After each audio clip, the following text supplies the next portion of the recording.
कहानियों की अनोखी दुनिया। लाइक करें, सब्सक्राइब करें मेरे चैनल को और ऐसे ही दिलचस्प अनोखी कहानियाँ देखते रहें। मजेदार सी कहानियाँ आपके लिए। सुकन्या और अदिति दोनों सौतेली बहनें थीं। सुकन्या की मां आशा का उसके बचपन में ही देहांत हो गया था। उसके पिता मनोहर ने दूसरी शादी की और सुकन्या की सौतेली मां सरिता के घर में आ गई। सरिता ने आते ही पूरे घर को अपने कब्जे में कर लिया। वो हमेशा सुकन्या से पहले अपनी सगी बेटी अदिति पर ध्यान देती थी। मम्मी, ये देखो मेरा नया सूट, शाम के फंक्शन में ये कैसा लगेगा? ये तो बहुत सुंदर लग रहा है, रानी लगेगी बिल्कुल मेरी बेटी। मम्मी, वो सुकन्या को क्या दोगी पहनने के लिए? वो भी तो हमारे साथ शादी में जा रही है। पहन लेगी कुछ भी जो उसका मन होगा। मेरे पास इतने पैसे नहीं है कि मैं उसके लिए भी नया सूट खरीदूं। वैसे भी तुम्हारे पापा का अब इतना काम नहीं बचा। मेरे लिए तुम्हें नया सूट लेकर देना जरूरी था। बहुत लोग आएंगे वहाँ, क्या पता कोई तुम्हें अमीर घर का लड़का पसंद कर ले। अरे सरिता, कभी कभी अपनी बड़ी बेटी सुकन्या के बारे में भी सोच लिया करो। वो बेचारी भी तो शादी लायक है। बस आ गए अपनी लाडली बेटी के बारे में चिंता कर दे। पता नहीं कौन से मनहूस दिन मेरी तुम्हारे साथ शादी हुई थी। जब से आई हूँ एक ही नाम तुम्हारे मुंह पर चढ़ा हुआ है। देखती हूँ सुकन्या सुकन्या। अरे तुम्हारी दूसरी बेटी अदिति भी कुंवारी है, वो भी तुम्हारी ही बेटी है। उसके बारे में भी कुछ सोचा करो। मैं हूँ जो पैसे जोड़ जोड़ कर अपनी बेटी को सूट दिलवाए हैं। अब शाम को चलने की तैयारी कर लो, बहुत बड़े बड़े लोग उस शादी में आएंगे। ये तो मेरी सहेली पुष्पा की बड़ी मेहरबानी है जो उसने हमें एक कार्ड दे दिया, वरना हम गरीबों को इस शहर में और इतनी बड़ी शादी में कौन पूछेगा। मनोहर को पता था कि सरिता का स्वभाव बहुत ही खड़ूस है, इसलिए वो चुपचाप अपने कमरे में चला जाता है। शाम को सब लोग शादी के लिए तैयार होते हैं। अदिति बहुत ही सुंदर सूट पहनकर तैयार होती है। सुकन्या के पास तो कपड़े ही नहीं थे। अचानक मनोहर सुकन्या के पास आता है।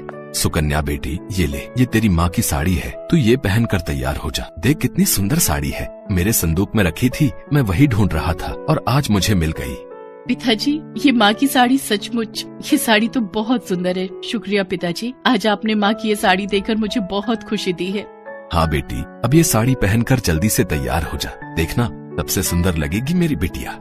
सुकन्या अपनी माँ की साड़ी पहनकर तैयार हो जाती है। सब लोग शादी में पहुँचते हैं। सरिता जानबूझकर अदिति को ही आगे कर रही थी ताकि वहाँ लोग अदिति को ही देखें। तभी एक बहुत ही बड़े परिवार के लड़के आशीष की नजर सुकन्या पर पड़ती है। सुकन्या बिल्कुल अकेली खड़ी थी। वो लड़का उसके पास आया और उससे बात करने लगा। हेलो, मेरा नाम आशीष है और आपका? जी, मेरा नाम सुकन्या है। अच्छा नाम है आपका। वैसे आप यहाँ अकेली क्यों खड़ी हैं? चलिए ना, वहाँ डांस फ्लोर पर सब लोग डांस कर रहे हैं। आशीष को सुकन्या से बात करता देख सरिता आशीष के पास आती है। सुकन्या बेटा, तुम्हारे पापा तुम्हें बुला रहे हैं, इनके साथ अदिति डांस कर लेगी। अब हाँ, क्यों नहीं, प्लीज। मनोहर ने तो सुकन्या को बुलाया ही नहीं था। ये सब तो सरिता की चाल थी। थोड़ी देर बाद सुकन्या फिर से खड़ी थी। अदिति आशीष के साथ डांस करने लगती है। आशीष अभी भी सुकन्या की तरफ ही देख रहा था। शायद उसे सुकन्या पसंद आने लगी थी। आशीष पूरी शादी में सुकन्या से बात करने की कोशिश करता रहा, पर बार बार सरिता अदिति को बीच में लाने लगी। पर आशीष के मन में तो कुछ और ही चल रहा था। एक दिन जब सुकन्या घर के काम कर रही थी तो अचानक मनोहर के साथ आशीष और उसके माता पिता आ जाते हैं। सरिता, जाकर जल्दी से चाय नाश्ते का इंतजाम करो। घनश्याम जी अपने बेटे आशीष का रिश्ता हमारी सुकन्या के लिए लेकर आए हैं। क्या? सुकन्या के लिए आशीष का रिश्ता? ये कैसे हो सकता है? मनोहर की बात सुनकर सरिता चौंक जाती है। सुकन्या तो घर की झाड़ पोछ में मैले कुचैले कपड़ों में मानो ऐसी लग रही थी जैसे कीचड़ में कमल। वहीं अदिति सोफे पर आराम से बैठी थी। सब कुछ आशीष और उसके माता पिता के सामने था। सुकन्या बेटिया, जाओ जल्दी से तैयार हो जाओ। अदिति, जाओ अपनी दीदी को तैयार कर दो। कोई जरूरत नहीं है तुम्हें उसे तैयार करने की। तुम उसकी नौकर नहीं हो जो उसे तैयार करोगे। अपने आप हो जाएगी तैयार। ये रिश्ता उसके लिए आया है। अदिति उसकी नौकरानी नहीं है। अंदर चल रही सरिता और मनोहर की बातें थोड़ी थोड़ी आशीष और उसके माता पिता के कानों में आ रही थी, इसलिए मनोहर बाहर आ जाता है। मनोहर जी, हमारे बेटे आशीष को आपकी सुकन्या उस दिन बहुत पसंद आई थी और वैसे भी हम आशीष के लिए लड़की ढूंढ ही रहे थे, इसलिए अचानक ही आपको मैंने फोन मिला दिया। मेरी सुकन्या तो बहुत किस्मत वाली है जो आप जैसे इतने बड़े घर का रिश्ता उसके लिए आया, वरना हम तो, मैं आपको क्या ही कहूँ। घनश्याम जी, आपने सचमुच मुझ पर बहुत बड़ा उपकार किया है। नहीं नहीं मनोहर जी, इंसान दिल से अमीर होता है। आपने अपनी बेटी सुकन्या को जो संस्कार दिए हैं वो किसी धन दौलत से कम नहीं। तभी सुकन्या चाय नाश्ता लेकर आ जाती है। सुकन्या का रिश्ता पक्का हो जाता है। भाई साहब, हमें आपकी सुकन्या बहुत पसंद है। हम तो जल्द से जल्द शादी करके सुकन्या को अपने घर की बहू बनाकर ले जाना चाहते हैं। बस आप शादी की तैयारियां कीजिए। आशीष के माता पिता के मुंह से ये बातें सुनकर मनोहर की खुशी का ठिकाना नहीं था। सुकन्या आज एक बहुत बड़े घर की बहू बनने जा रही थी। आशीष के माता पिता रिश्ता पक्का करके चले जाते हैं। कुछ दिनों बाद सुकन्या की शादी की तारीख निकल आती है। सरिता, मैं देख रहा हूँ जब से सुकन्या की शादी पक्की हुई है तुमने सुकन्या से बात तक करना छोड़ दिया है। ये ठीक नहीं। तुम अपनी बेटी की शादी करो, मैं इस शादी में कोई हाथ नहीं लगाऊंगी। ये रिश्ता मेरी बेटी के लिए था। मैं चाहती थी आशीष के साथ अपनी बेटी का रिश्ता करना, पर तुम्हारी उस सुकन्या ने सब काम खराब कर दिया। ये तुम गलत कह रही हो सरिता। सुकन्या के लिए आशीष के माता पिता खुद से रिश्ता लेकर आए हैं। तुम्हें तो खुश होना चाहिए। तुम क्यों सौतेलापन सुकन्या के साथ रख रही हो? तुम्हें तो उसकी सगी माँ बनकर उसे विदा करना चाहिए। मैं इसलिए तुम्हें उसकी माँ बनाकर लाया था, वरना क्या कहो तो मैं अभी ये घर छोड़कर चली जाती हूँ। बोलो। मनोहर की बातों का सरिता पर कोई असर नहीं हुआ। मनोहर थोड़ा बहुत इंतजाम करके अकेला ही सुकन्या की शादी की तैयारियां कर रहा था। मेरी गुड़िया, मेरी परी कल विदा होकर अपने घर चली जाएगी। ईश्वर तुझे तेरे जीवन की सारी खुशियाँ दे मेरी बच्ची। पिताजी, माँ मुझसे बात नहीं कर रही है। मेरा मन इस बात को लेकर बहुत दुखी है। मैं उनका आशीर्वाद लिए बिना कैसे जा सकती हूँ? मनोहर और सुकन्या की बातें सरिता सुन रही थी। वो मन ही मन ईर्ष्या से भर चुकी थी। मेरे होते हुए ये शादी कभी नहीं होगी। सरिता जलन से इतनी भर चुकी थी कि वो सुकन्या को मारने तक पर उतर आई और रात को सरिता ने सुकन्या के कमरे में एक जहरीला सांप छोड़ दिया ताकि सांप सुकन्या को डस ले और सुकन्या मर जाए। पर सरिता ये नहीं जानती थी कि बिस्तर पर सुकन्या की जगह अदिति लेटी हुई है। सुकन्या तो बाहर बालकनी में खड़ी उदास रो रही थी। सरिता सारा नजारा देख रही थी, पर जैसे ही वो अदिति को करवट लेते देखती है वो घबरा जाती है। ये तो मेरी अदिति लेटी हुई है। तो फिर सुकन्या कहाँ है? तभी सुकन्या बालकनी से बिस्तर पर सांप को अदिति के पास चढ़ते हुए देखती है और वो चिल्लाती हुई उस सांप को पकड़ने के लिए हाथ आगे करती है। अदिति बचो, तुम्हारी बिस्तर पर सांप है, हिलना मत, बिल्कुल भी मत हिलना। अपनी बेटी अदिति को मुश्किल में देखकर सरिता अंदर आ जाती है। मेरी बच्ची अदिति। माँ घबराओ नहीं, मैं अदिति को कुछ नहीं होने दूंगी। सुकन्या सांप को पकड़ने लगती है ताकि अदिति को कुछ ना हो। सरिता की आंखों में पश्चाताप के आंसू। वो देख रही थी कि वो तो सुकन्या को मारने आई थी, पर आज सुकन्या ही अदिति को बचा रही है। दीदी मुझे बहुत डर लग रहा है। दीदी, ये सांप मुझे काट लेगा। बिल्कुल भी मत हिलना अदिति, मैं अभी इसे पकड़ती हूँ। सुकन्या जैसे ही सांप को पकड़ने लगती है, सांप सुकन्या के हाथ पर काट लेता है। तभी मनोहर भी आ जाता है। सब लोग घबरा जाते हैं। मनोहर डॉक्टर को बुलाता है। डॉक्टर समय पर सुकन्या का इलाज कर देते हैं। कुछ देर बाद सुकन्या को होश आता है। सुकन्या, मेरी बच्ची, मुझे माफ कर दे। अपनी सौतेली माँ को माफ कर दे। माँ, ऐसा मत कहो। बचपन से माँ के जाने के बाद मैंने तुम्हें अपनी माँ माना है। मनोहर की आंखों में भी खुशी के आंसू थे। अगले दिन सुकन्या की बारात आनी थी। सरिता और अदिति मिलकर सारी तैयारियां करती हैं और धूमधाम से सुकन्या और आशीष का विवाह संपन्न हो जाता है।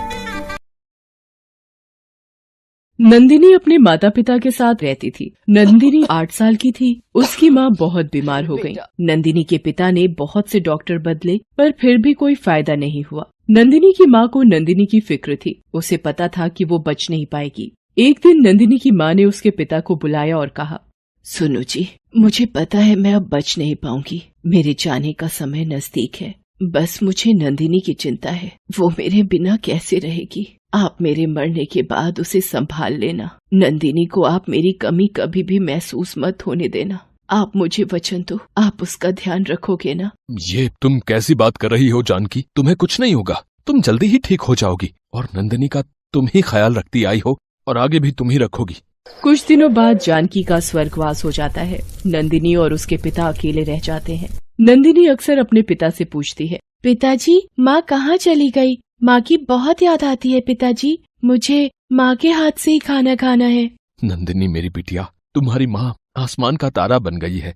किसी तरह गणेश नंदिनी को खाना खिलाकर सुला देता है, पर गणेश बहुत चिंता में पड़ जाता है कि नंदिनी एक माँ के प्यार के बिना कैसे पलेगी, बड़ी होगी। उसे यही महसूस होता है कि नंदिनी को एक माँ के प्यार की जरूरत है। अगले दिन गणेश की मौसी गांव से आती है। वो गणेश को नंदिनी की खातिर फिर से घर बसाने को कहती है ताकि नंदिनी को एक माँ का प्यार मिल सके। मौसी और रिश्तेदारों के बार बार जोर देने पर गणेश नंदिनी की खातिर दूसरी शादी करने के लिए तैयार हो जाता है। कुछ दिनों बाद गणेश की शादी माला नाम की लड़की से हो जाती है। गणेश नंदिनी को बताता है कि माला उसकी नई माँ है। नंदिनी माला को नई माँ के रूप में देखकर बहुत खुश होती है। माला स्वभाव से बहुत ही चालाक और तेज तर्रार थी। गणेश के सामने तो वो नंदिनी से बहुत प्यार से बात करती थी, मगर जब गणेश काम पर जाता तो माला पीछे से नंदिनी पर बहुत अत्याचार करती थी। नंदिनी माला के व्यवहार से बहुत दुखी होती थी। पर माला के डर से वो अपने पिता को कुछ नहीं बता पाती थी। नंदिनी अपनी माँ की तस्वीर को सीने से लगाकर रोने लगती थी। अब माला की अपनी भी एक बेटी पैदा हो गई थी जिसका नाम पूर्वी था। माला ने नंदिनी पर बिल्कुल ध्यान देना बंद कर दिया था।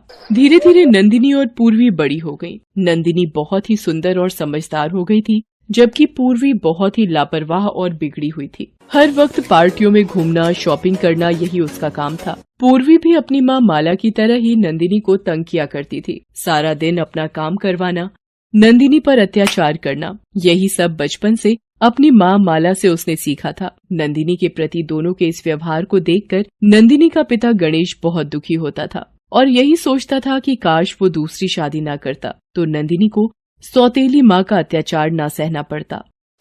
एक दिन पूर्वी अपनी माँ से बोली, माँ, मेरी अलमारी में ये कुछ फटे पुराने कपड़े रखे हैं, बेकार की जगह घेर रहे हैं, इन्हें नंदिनी को दे दो। वैसे भी कल मैं मार्केट से शॉपिंग करके आई हूँ तो नए कपड़ों के लिए जगह बन जाएगी। पूर्वी, तुम नंदिनी को अपने फटे पुराने कपड़े दे रही हो, शर्म आनी चाहिए तुम्हें। एक तो मेरी बेटी अपने कपड़े दे रही है, ऊपर से तुम मेरी बेटी को ही सुना रहे हो। चल पूर्वी अपने कमरे में, ये दोनों बाप बेटी तो तुझे नजर लगा देंगे। नंदिनी रोने लगती है। गणेश नंदिनी को चुप होने को कहता है। एक दिन पूर्वी को एक फोन आता है जिसे सुनकर वो खुश हो जाती है। वो अपनी माँ माला से कहती है, माँ, अभी अभी मेरी सहेली सुषमा का फोन आया है। हमारे शहर में एक बड़ी कंपनी अपनी मैगजीन के कवर पेज के लिए बेस्ट मॉडल चुनने के लिए ऑडिशन लेने वाली है। इसके लिए एक स्टेज शो होगा। जो भी मॉडल ड्रेस में सबसे अच्छी दिखेगी वही ये स्टेज शो जीतेगी। माँ, मैं ही वो कंपटीशन जीतना चाहती हूँ। मेरी जगह और किसी भी मॉडल की फोटोज मैगजीन के कवर पेज पर नहीं छपेगी। हाँ हाँ मेरी बच्ची, तुम देखना, हम ऐसी ड्रेस डिजाइन करवाएंगे कि सारे जज बस तुम्हें ही देखते रह जाएंगे। माँ, सुषमा ये भी कह रही थी कि इस शो में शहर के नामी बिजनेसमैन मिस्टर किशोरी लाल जी का इकलौता बेटा पंकज भी आने वाला है और सुना है फाइनल नतीजा उसी के कहने पर निकलेगा। अरे ये तो बहुत ही बढ़िया बात है। अगर एक बार किशोरी लाल के बेटे को तुम अपनी खूबसूरती का दीवाना बना दो और वो तुमसे शादी करने के लिए पागल हो जाए तो कसम से हमारी तो जिंदगी ही बदल जाए। बस अब देर मत कर, जल्दी से तैयारी में लग जा इस कंपटीशन की। नंदिनी उन दोनों की सारी बातें सुन रही होती है और फिर अपनी ओर देखती है। फटे पुराने कपड़े, धूल से सने बाल। वो अपनी ओर देखकर चुप हो जाती है। गणेश नंदिनी को उदास होता देख उसके पास जाता है और उससे कहता है, नंदिनी मेरी बिटिया, आज तेरी इस हालत का जिम्मेदार मैं हूँ। न मैं दूसरी शादी करता और न ही माला जैसी अत्याचारी सौतेली माँ तुझे मिलती। मैं तो तेरे लिए माँ लाना चाहता था, पर माला से शादी करके मैंने तुझे सौतेली माँ दे दी। मुझे जानकी ने तुम्हारी देखभाल के लिए जिम्मेदारी सौंपी थी, पर मैं जानकी को दिया वचन नहीं निभा पाया। मुझे माफ कर दे बिटिया। नहीं पिताजी, आपको माफी मांगने की जरूरत नहीं है और आप रोइए मत, नहीं तो मेरा मन भी दुखेगा। गणेश उदास मन से वहाँ से चला जाता है। वो उस वक्त कुछ नहीं कर सकता था। कुछ दिनों बाद कंपटीशन की तारीख होती है। शो वाले दिन पूर्वी अपनी माँ के साथ तैयार होने ब्यूटी पार्लर चली जाती है। नंदिनी उदास मन से रोते हुए अपनी माँ को याद करने लगती है। माँ, पिताजी बचपन में समझाया करते थे कि तुम आसमान में तारा बन गई हो। माँ, आज मुझे आपकी बहुत याद आ रही है। आज मैं अपने आप को बहुत अकेला महसूस कर रही हूँ। माँ, तुम कहाँ हो? मेरे पास आ जाओ माँ। रोते रोते नंदिनी की आंखों के आगे चमकीली रोशनी आ जाती है और उस रोशनी में उसे अपनी माँ दिखाई देती है। वो नंदिनी को पुकारती है, क्या हुआ मेरी बच्ची? घबरा मत, मैं तो तेरे पास ही हूँ। आ, मेरे गले से लग जा मेरी बच्ची। माँ, तुम क्यों चली गई? मुझे यहाँ अकेले बहुत डर लगता है। मैं क्या करूँ माँ? अब तुझे कोई तंग नहीं करेगा। माँ, मैं भी नई माँ को अपनी माँ मानती हूँ, फिर वो हमेशा मुझसे भेदभाव क्यों करती हैं? आज भी प्रतियोगिता के लिए वो पूर्वी को ही तैयार कर रही हैं। तू रो मत नंदिनी मेरी बच्ची, मैं तुझे ऐसी चीज दूंगी जिसे पहनते ही तू किसी परी की तरह सुंदर दिखने लगेगी। ये ले नंदिनी, ये जादुई चप्पल है। इसे पहनते ही तेरी वेशभूषा बिल्कुल बदल जाएगी। पर याद रखना, अपना चेहरा छुपा कर रखना ताकि माला या पूर्वी तुम्हें पहचान न सके। पर एक बात का ध्यान रखना, रात 12 बजे से पहले तुम्हें लौटना होगा, क्योंकि इस जादुई चप्पल का जादू रात 12 बजे के बाद समाप्त हो जाएगा। नंदिनी जैसे ही जादुई चप्पल पहनती है वैसे ही बहुत ही सुंदर साड़ी पहने वो तैयार हो जाती है। नंदिनी की वेशभूषा बहुत ही सुंदर होती है, जिसमें नंदिनी बिल्कुल एक मॉडल की तरह तैयार हुई दिखाई देती है। नंदिनी अपने आप को देखती है, उसके फटे पुराने कपड़े और बाल सुंदर साड़ी और खूबसूरत बालों में बदल जाते हैं। तब जानकी की आत्मा उससे कहती है, नंदिनी अब मेरे जाने का समय आ गया है, तुम हिम्मत से इस प्रतियोगिता में भाग लेना और जीतना। मेरा आशीर्वाद हमेशा तुम्हारे साथ है।